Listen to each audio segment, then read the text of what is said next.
Look, just a reminder, signs and wonders do not in itself prove anything. Scripture tells you that. It's not me telling you that. Signs and wonders all have one thing in common: to strengthen your belief in something or someone. That's what the purpose is. How do you measure whether it's good or bad? Deuteronomy 13 says, if it's leading you towards Torah observance and the covenant, it's good. If it's leading you away, it's not good.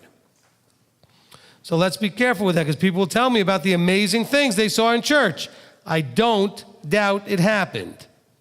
I don't. But what you have to figure out is what you're supposed to do with that. Because in your mind, that endorses that it was good. And that's not scriptural. Signs and wonders do not prove anything, because we have it. Deuteronomy 13 says, and when that prophet or dreamer of dreams says something and it actually comes true, so it came true, he says, you need to look now. Yahweh's testing you. You need to see, are they leading you away from Yahweh and Torah? Because if they are, it's a test. And that's really important. So people will ask, why don't we see so much signs and wonders in the Messianic? Because you have a book and a brain that they didn't have. You don't need that. The test is, will you come to this without it while everybody else in the other system's having it? There's a reason why Yahweh is allowing it to happen there and not here. Because it's a strong temptation to believe that maybe we're wrong and they're right because we don't have the signs and wonders. Because the conclusion could easily be we could jump to the conclusion that somehow we must be wrong. Otherwise, we'd have more signs and wonders. How come they do and we don't?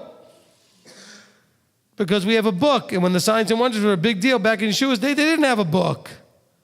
They couldn't even read. Go back and study. The literacy rate was like, 2 or 3%. Just a small percent of people that could read. You saw that even in the turn of the century, 1900s, Fiddler on the Roof. We watched that the other night, right, as part of movie night. When only the one guy who had the newspaper could read. Nobody else could. And so he brings out the newspaper, and he's got to read it to them, because they can't read it. So thank you for sharing that, because, like you said, it's easy to say when they go, well, hey, somebody does this, and it's, but what about when they said some incredible things and it happened, and it was right spot on and very specific? Then you have to ask yourself, what was the purpose of that? To strengthen your belief that you were in what? The right place. Don't fall for that. Deuteronomy 13. See, I could just tell you don't fall for that. You'd be like, yeah, that's your opinion. No, that's Yahweh's opinion. Read Deuteronomy 13. It's right there, clear as it could be.